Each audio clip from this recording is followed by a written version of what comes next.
welcome Troy Deeney to the Sports Agents. I think we've been trying to get this one. Well, I think it's probably been going on as long and protracted as Alexander Isak to Liverpool, actually, hasn't it? No, anything for you guys. I'll always be here, and just have to make sure the schedule's aligned. You guys obviously are busy with Match of the Day and everything else that you do. So thank you for having me. Well, this transfer window has been, I think it feels like one of the most exciting, certainly, obviously, in terms of the numbers, but in terms of the movement as well, that we've had for a very long time. Yeah, a massive focus on strikers as well, which has been good as well. I think it's a weird one. As an ex-striker, you're looking at it, and other than Isak, everybody else has got a striker, and you're kind of like, is that really the striker you want? But they've spent an awful lot of money on these strikers that they're kind of having to do it. Gyökeres at Arsenal. Personally, I think he's a good striker. I don't think he's the striker that gets you over the Man Cities or the Liverpools. You look around at like Visser going, obviously like he did to Newcastle. Strand Larsen, no one's talking about him. He's had his head turned and now has to stay Wolverhampton, and that's a punishment for anybody, isn't it? says the for those that don't know, you're saying that as a Birmingham man. Oh yeah, of course. Sorry, sorry. I didn't know the accent didn't give it away. Sorry, you've lost it. You've lost your accent since. I've tried my best. But Šeško as well. Yeah, Šeško. There are question marks, aren't there? Over, as you say, over virtually every striker signing. I mean, even Isak, I suppose there aren't question marks over his productivity and how he delivers and how he has delivered for Newcastle. I suppose his arrival just gives good questions about how he fits in, where he fits in, what happens to the other players in that forward line, what options Liverpool now have. Yeah, I think it's more of it's a functional fit, isn't it, with him? Does he upset Etikite? Does Etikite then go on the left and he upsets Gakpo? And how does it all rotate and work? That's the beauty of what Liverpool have done. I think with Liverpool, they get somebody that comes in, scores goals straight away. He got 23 last year. I think he missed. He's ready baked, isn't he? Yeah, but he missed 7-8 games last year as well for injuries in different times. So you know what you're getting. He's going to be fit. He's available. He's a lot of talk today whether he be match fit and ready. He knows this Liverpool move's happening, so mentally he's already prepared. I think he already got out of his Newcastle house as soon as he sent that message on Instagram, didn't he? He thought, better get out of Dodge there as quick as possible. So, when you talk about Šeško, it's just another one where they had to get a striker in. Right, let's go for the young big one and hope he sticks. I just think, I was talking to Jermaine Defoe about this a couple of days ago. I'm probably the last of the generation that played with two up front. And one time you'd play with a 36-year-old and then I had to do all the running. And the next week I would be the one that had to run in behind. And then the week after that I'd be the target man because I'm playing with an 18-year-old. Now everything has changed to like the striker really just has to stand in the 6-yard box. Doesn't really have to do much in the build-up of play. And they're more like poachers, what we would have called it back in the day, as opposed to all-round strikers. So for me, it's really strange to see people that can't play with their back to goal. Like that's a foundational thing I got taught at like 8 years old. So just on that, do you think signing Isak might change that for Liverpool then? Because I was reading an article yesterday about Ekitike and how he performed at Eintracht Frankfurt, and one of the ways that they actually worked at Eintracht Frankfurt was he played up front with Marmoush, who's now at Manchester City, and they played as a two. But Eintracht Frankfurt were then sort of a formation of 4-2-2-2. Yeah. If Liverpool were to kind of replicate that, then you wonder where Salah fits in. But maybe this is all part of the evolution over time. And is it also increasing a squad that can compete on more fronts? Because the one thing that Arne Slot did last season was change his team less than anybody else, and we did well with injuries. They did well to go through the season, didn't they, without too many big injuries, but also fell short then, especially in the Champions League, because of playing the same team kind of weekend. But they also went out to the team that fundamentally won it as well in PSG. I don't think anyone realised just how good they were at that point. I think it's both of the things you just said, Shepherd. I think it's a long-term evolution. I can see a situation, if they'd have got Marc Guehi, where they played 5-3-2 after this year, and maybe sell Salah to Saudi and move on and get some money back from him. But they've brought two centre-backs in, which would suggest that they want to play a three. You've got the full-backs or wing-backs in Frimpong and Kerkez, who are more attack-minded. And then you've got the midfield, which is space to have a 10. That's why they brought Wirtz in, and then you could have the two up front. So I think they are working towards that. But I just think when you look at Ekitike, I say it wrong every time. Ekitike. Ekitike, that's it. That's why you're the presenter. He naturally played on the left, actually, for a lot of his time in Frankfurt. It was only that one season, wasn't it, that he played up front with Marmoush. So, again, I think he then goes over to where Gakpo's playing. Them two keep each other fresh and fit. And then you have, Isak, who, if he's fit and available, starts every single week.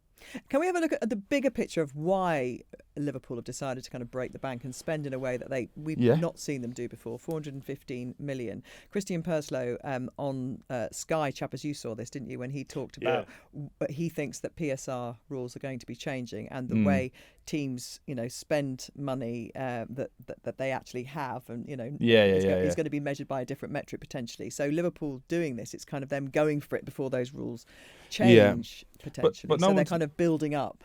Yeah, the rules to me are just weird. I understand it for like when we had like a Leeds situation, and obviously they ended up falling out through the leagues. But what we have now in the Premier League, the majority are billionaire owners who are exceptionally wealthy and very well rounded in their other entrepreneurial spirits. And we're going to now do it by these metrics. We still don't have a solution on what's happening with Man City. What's that? 107 million different charges that they're never going to get done for. We then have Arsenal, who are just spending. Chelsea just selling like laptops for 10 grand to each other. It's like, it's mental. Like, these rules don't make any sense. So it's like when I look at Liverpool, they're the only ones that came through this period in the top 6 with a net profit, weren't they? Chelsea, 3 million. Yeah. Chelsea, Was that another hotel sold? Or... no, that was all players. That was the under 12 boys team. Oh, was it under 12? Yeah, and the car park. They sold a car park as well. But no, I just think, I think they're all very wealthy people. They all figure out ways to get around it. But Liverpool didn't do anything last year, and nobody questioned why they hadn't spent or anything. And they've got it in reserve, maybe because they were looking at this is a big enough squad to go get after next year. But I think they've actually landed on their feet. They would have got Guehi for £35 million yesterday if Crystal Palace didn't pull the plug at the last minute. That's unbelievable. Unbelievable. Compared to some of the prices that have been going around. Yeah.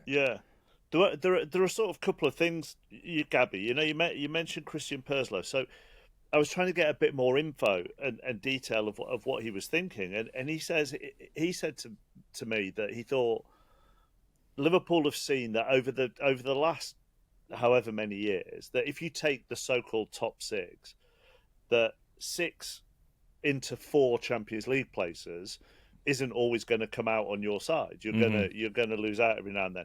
If the rules are to change, and that allows more money to be spent by Villa, Newcastle, I don't know, maybe Everton with their new owners, all of a sudden you've maybe got 9 teams trying to get into 5 places.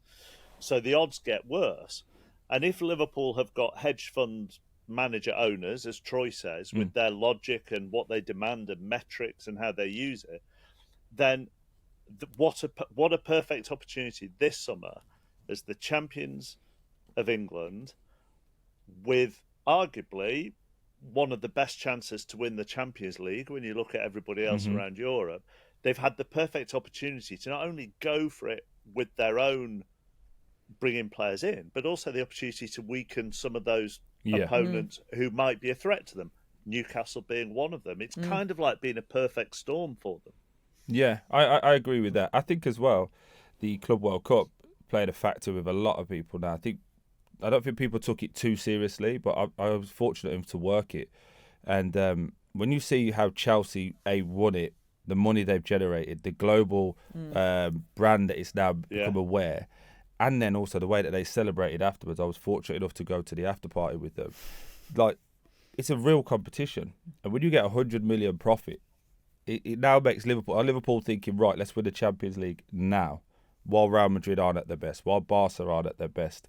Maybe PSG might struggle to recreate what they did last year.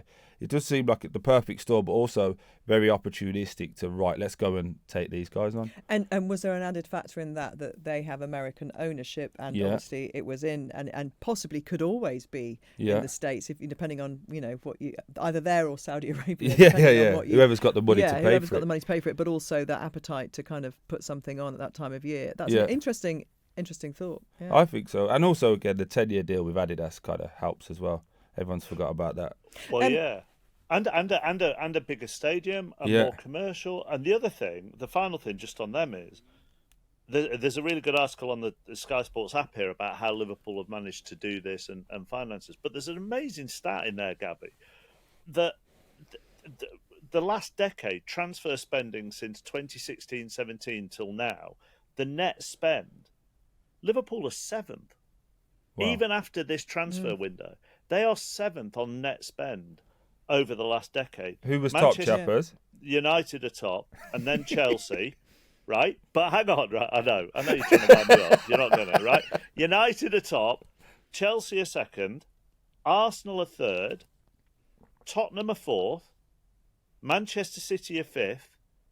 Do you know who was? I mean, obviously it's going to be somebody a little bit surprising. Do you know who was 6th on the net spend over the last decade in the Premier League? Brighton. No. Aston Villa. No, similar colours. West Ham. Wow. West Ham 6th in net spend. Liverpool was that Declan them. Rice? Would Declan Rice have been a big factor in their figures? Maybe you've got 100 But that helps them. That helps them. No, it helps them. They would have been less. Oh, yes. He went Good out. maths. You got maths like my wife. Me and Gabby aren't hedge fund managers. Just to be clear, my wife works off those maths as well. Every time she spends, somehow I it was keeps getting going on cleared. net profit, and I was thinking, really, Manchester United were topping the right? Yeah. Okay, yeah. No, the other way. You mentioned Marc Guehi and what a bargain that would have been for Liverpool at 35 million. Obviously, it didn't work out in the end, and he will be a free agent come the summer. Oliver Glasner has intimated that, or we've heard that, had he gone, that probably would have been walked. the end for him as well. There's a few managers who've come onto the market in the last few days as well who'd probably be sniffing around that job. But for him as a player, what do you think that does in terms of the rest of his season, how he approaches it? He seems like a very sensible kind of professional. Yeah, takes it all in his stride, doesn't he? I was thinking about this last night because if you saw how he reacted after the Aston Villa game, he was very much like conscious of cameras are going to be on him. Don't do too much with the fans. Don't give them anything to read into. And I thought that was really classy of him. I just think when you've been told you're going, you've gone through the medical procedure, it's all on, just basically sign it off. Does your head just turn a little bit more to getting excited and thinking about it? Maybe today I think he's probably gone a little bit emotional in himself, thinking, oh, what if? But I think he'll be in a great situation. The conversation I was having on the way here today was, do you think Liverpool can still get him? If he has a good season with Palace, the way he is at the moment, as a strong World Cup, does he not open himself up then as a free to Real Madrid, Barcelona, all these massive, huge clubs now that Liverpool kind of miss out on? Because there's going to be no fee. It's just going to be who can give him the most wages and signing on. So should Liverpool have just thrown a bit I don't more? think Liverpool can do any more. I think it's solely on what Glasner did to Crystal Palace to say, right, if he goes, I go. And then I think if you're Steve Parish, what do? You don't want to lose two of your best players and your manager. And he comes back in. I mean, he's never been out and he's never done. He's never thrown his toys out the pram. He's he's not been done excellent. Isak's. So there's no sense of having to kind of reassimilate himself with his teammates. The fans will be just so adoring of him for being there as well for the rest of the season, won't they? It'd be in a great position if he really wanted to get whatever he wanted in a deal. If he wanted a new deal. If he wanted to stay, he could ask for whatever he wanted now. Yeah, but then that doesn't seem to be the way he operates, does it? No, he wants to leave. He wants to push on, but I think he wants to do it respectfully. And I think that's it's quite a refreshing thing to see, isn't it? When you see all of this, the antics of Isak and Visser at the end. Because I know Visser, he's a really nice boy as well. So that would have been. Were you surprised at the way he behaved? Yeah, but I think that was. You've got to do this if you want to get out. Like Brentford aren't going to sell you unless you let it be known that you want to go. And I think that was the kind of the dark arts that happen between agents and clubs at the end. But there go on. are dark arts. Oh yeah. In every direction, aren't there? I mean, Yeah. I was with Joe Hart yesterday, and he was incredibly not. He's not very clear that he wasn't on Isak's side with how Isak behaved over the transfer, but his point was it works both ways. Does all of this, and there are clubs who can treat you terribly, and it doesn't make anybody's behaviour right. But in every single direction, there seem to be dark arts, and actually, that's the astonishing thing with the whole Marc Guehi thing, is that there don't appear to be any dark arts. Well, you're talking about the dark arts. Look at Nicholas Jackson. I know it would get brushed under the carpet because he ended up getting what he wanted, but from a player's point of view, you was starting striker in May. By the end of May, you're number 3. They tell you they want to get rid of you for a certain price. You agree that price for Bayern Munich. You're posting the pictures on the private jet with your agents, like, we're done, we're going. By the time you land, actually, no, turn the plane around, that's done and cancelled. That's the club saying, no, we're pulling that rug from under you. He didn't do any dark arts in that situation, but imagine mentally what that would have done for the player. No one really talks to that. And I totally take Joe Hart's point in Isak, but fundamentally, everyone got what they wanted. Liverpool got 125 million guaranteed plus whatever. He gets his move. Everyone's happy. If you stand back and look at this and how you as a player go back in, it's a team sport, right? And how do you become a team again when you have these kinds of movements going on that come and go, and players looking very individualistic? And especially what's amazing about Crystal Palace and Guehi actually is that that's a team that last season had this incredible, double trophy winning season in the end, and it looked like a team. Are we giving the Charity Shield, the Community Shield now? Double. It's a trophy. It's a trophy. Yeah. Are you an Arsenal fan? Are you Arteta's PA? Is that what we're doing now? Sorry. I feel like we've got to get into Arsenal at some point. Yeah, we will. Just for the clips, because they're going to be gold dust. Maybe I'm a sporting purist too much, but where's the team in all this? I mean, for Palace, it's great because that almost further cements them as a team, doesn't it? That are kind of like, you've got this player who's behaved well, and it's going to be easy for him. But I think, like any athlete, we've got a very quick, forget reset button. That it doesn't matter what happened. How do you act when you're with us? And I've been there where players are leaving. I remember, I could tell this story because he won't mind it, but we had Ben Watson was playing for us. We travelled away to Stoke, and he was starting the day of it. We did all the set pieces.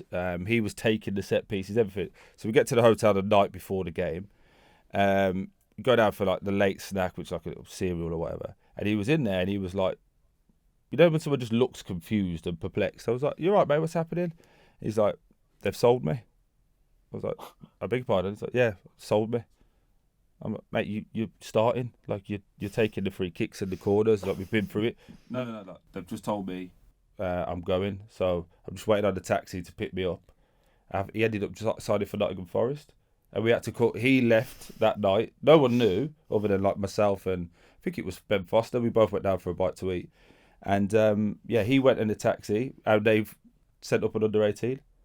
Under-18 was on the bench. We changed, and the next morning it's like, "All right, guys, so we've got to do all those set pieces again," and that's how it works. And Ben was great with us as a person. So again, that reset button of we've lost one of our good teammates, but there's a game tomorrow or this day, so who cares? It's just what happens. And sport is, especially football, it's the most ruthless sport in the world. Someone goes, it's like, "Oh, that was great. Get him out of the group chat then. What we do next?" And that's how it is. Yeah, but isn't that, and this isn't a big thing on the sporting level, but I suppose it is on a human level, is normally when people leave your places of work who have been a popular member of the team, there are proper goodbyes done. And he just... he left in the middle of the night. You have a goodbye do and all. Is that why you told us on Radio 1 that when you left, you went to the toilet and never came back? Yeah, absolutely. Yeah, that's the old Irish exit. I love it. Yeah, by the way, that wasn't at the leaving do. That was on the show. Oh, brilliant. Yeah. I knew we'd get along, chappers. I just didn't want to leave it do. It said they're embarrassed. I was like, oh, God. Just a lot easier to lock yourself in the toilet and never come out. and then somebody like you've got on really well with, you might not see again until you play them against till them you play them, season. or in certain situations, never see them again. And like you might see them on Instagram and you go, oh yeah, I remember that guy actually, because popped up on like you we posted shared our something. deepest, most intimate thoughts one night. Yeah. There's loads of things that you get up, like you have chats on the bus, and there's certain times, obviously, you might be in a drug testing room together, and it takes 3-4 hours, and you just start chatting. There's all sorts that you go through, and it is in one morning, out the next. And I was at Watford, and that was with managers as well. So Like one every 6 months. Didn't you? 6 months would have been nice. So now they've got Isak, to go back to that. Does that make them even more certainties for the title for you? Yeah, I think so. When you look at, they haven't played great, have they, so far? They're unbeaten. They keep scoring, and even in the big game against Arsenal, they could shut up shop. Everyone was saying that they look defensively weak. They were excellent. So I just think there's a mentality with Liverpool that they've got now that Man United's and the City's used to have, which was just get the job done. Because at some point we're going to start playing well, it's going to click. But if not, just get the job done. It did take a moment of brilliance to get the 3 points from that game. And Arne Slot himself said, play that game 10 times, there's 8 draws and there's one win apiece. So, for Arsenal fans who are listening, I'm sure you're going to give them let's go. You're going to give them some hope and some reassurance that they bought another defender. That was good. So, that they are in a title race this year. They will be. It'll be like the title race. Yeah, the title race of last year. They'll come second, but nowhere near Liverpool again. That's what happened last year. The gulf's that big? I just don't. We're not going down to the final day. No, I think when you look at, for it to be a title race, who's going to score more than Isak or Salah from any of the other teams? Arguably Haaland. That's it. If you look over the last 9 years, the team that wins it has always got somebody in the top 3 goal scorers. I think Liverpool this year could have both. They could have number 1 and number 2, or number 1 and number 3. I don't think Gyökeres scores more than they need to. I think defensively they're solid and they will be great. But if you keep relying on set pieces, teams will just do what Liverpool did, which was put the small man on Gabriel. As soon as he breaks through that, he runs straight into Szoboszlai. And now we go and let the big boys go and head it. So Arsenal had a year, maybe 18 months of being able to be that surprise package because they've got great delivery and they've got people that want to head it. Now, the same way it used to be with Man City, everyone's watched, studied and gone, right, this is how we stop them. So then what happens? The team will only go as far as Saka. Unfortunately, now he's injured, both for Arsenal and for England. But if Saka doesn't play, that team's not what we thought it was going to be. I suppose just on the set pieces, the only thing that was slightly different at Liverpool was they didn't have a left-footed, did they, for the in-swingers on that side? No, yeah, but again, when you break it down as simply as that, then that's a bit of a worry, isn't it? That if you don't have in-swinging corners, you can't score one. So I just think when you're relying on that, I don't think anyone watched that game before Arsenal were going to score at any moment. I agree with you and Arne Slot that it would have been a draw, but the mentality of Liverpool is we don't have our right back. We're not playing the best that we need to play. Salah was very poor on the day as well. We're not allowed to talk about that because he's most Salah when he scores goals, but he's been terrible this season so far. And they haven't finished their transfer business, but we still don't lose games. Arsenal have brought in 8 new players and they're more or less at full strength. And it's still like, we hope we will win. And that's what I'm talking about, the mentality of Liverpool. They went to Newcastle. I worked it. There was excellent atmosphere. Newcastle were great. But that desire to we only need one more chance and we'll score. And they beat you and they just rip your soul out. And with regard to Arsenal, then just one more line on. It's all right. My wife will be loving this. She's an Arsenal fan. So, yeah. If it was a 5-year project, in year 6 now. Well, yeah. I think Mikel still sees this as year 5, doesn't he? I don't know. Okay, but he takes the FA Cup. Yeah. Okay. Cool. Is it this year or bust, do you think? No, I really don't think it is that. I think they've missed their window of opportunity. I think they should have won a title in the last 3 years at some point. I think City will come back good. Again, people laugh at this, but Man United are on a rebuild, so over the next 2 to 3 years, you'd expect them to be better. Tottenham have had some exciting signings, so they'll be better. Liverpool aren't getting any weaker. Chelsea are getting stronger. It's not even mentioning Newcastle. Newcastle have got a better team now. I actually really like this. Newcastle got a better team. Yeah, I think Newcastle have had I think Newcastle have had a really good transfer window 100%. That has been overshadowed by one. Isak. Yeah. And I know it's a massive negative, but actually, you look at the players they brought in and you think, do you know what? That's really interesting. Yeah, really interesting. I think it works better. We haven't as well. even mentioned Big Nick, have we? On this, No. podcast I'm so not far? sure on him yet. I'm going to wait. Because the things I've seen of him, he reminds me of Peter Crouch. Like he's crouchy, like he's big, he's ragey, but he's actually really good with his feet. He's not as target man, but He actually doesn't score with his head, does he? no, really? he doesn't actually score a great deal as well when you do the deep dive into it. 11. Yeah, so I think that's why you get Visser in. I think he'll be great in Europe, but I think there'll be games you'll start seeing players like a 10 and maybe have Visser stretching the pitch behind him because he brings people into play. So I'm going to give him the benefit of the doubt, but I think Visser's going to be excellent for them. But that's why I think he's really interesting because Newcastle have got so many players who can then, if he does play as a 10, Voltemada, then if you think you've got the pace, yeah. You've got Elanga and you've got Anthony Wissa Gordon. and you've got Anthony Gordon back where and he should Harvey be. Barnes and Ramsey and Murphy. It's like blime. And that's before you get to There's who's a lot of behind pace. with... There's a lot of pace in the absolutely. team, But they've yeah. got the solid midfield as well. I think the best midfield in the league, And you've personally. got Bruno, the battle axe, you know. Yeah, So he's on the edge, isn't he? Yeah. Every time I love watching him play. Yeah. I was there at Liverpool, and he was just orchestrating everything, whether he's on the pitch in the crowd. But he is like one more second that he's getting sent off, isn't he, every time? So. Well, you know that feeling, don't you? That's not very nice, is it? I only got sent off 6 times. That's fine. Well, I think you've done enough to wind up Arsenal fans. That's not winding up. Just telling the truth, it hurts. Chappers, we didn't even get into the juicy vein that is Man United, so you're welcome. Yeah, but it's when you said about 5 minutes ago, you know, they're going to get better over the next years. I thought, well, if they don't, they're going to get relegated. So you know, no, it'll be there. good. It'll be all right. You got rid of most of the mess, so that's fine. And also, I think it's really nice you beat Burnley. I don't care what people yeah. say about the celebrations. I think it's lovely. I think don't need to sit around. That massive problem you had in goal, mate, and you've fixed that. Was it 13 million on a 12-year-old you bought? Look, I don't need to sit here and be both laughed at and patronised. I can go home to my own kids. You know? So we'll end it here. Thank you, guys. Troy, thanks Love for coming you both. in. Thank you. Come back again anytime. Thank you. Bollocks to that, you won't. The Sports Agents with Gabby Logan and Mark Chapman.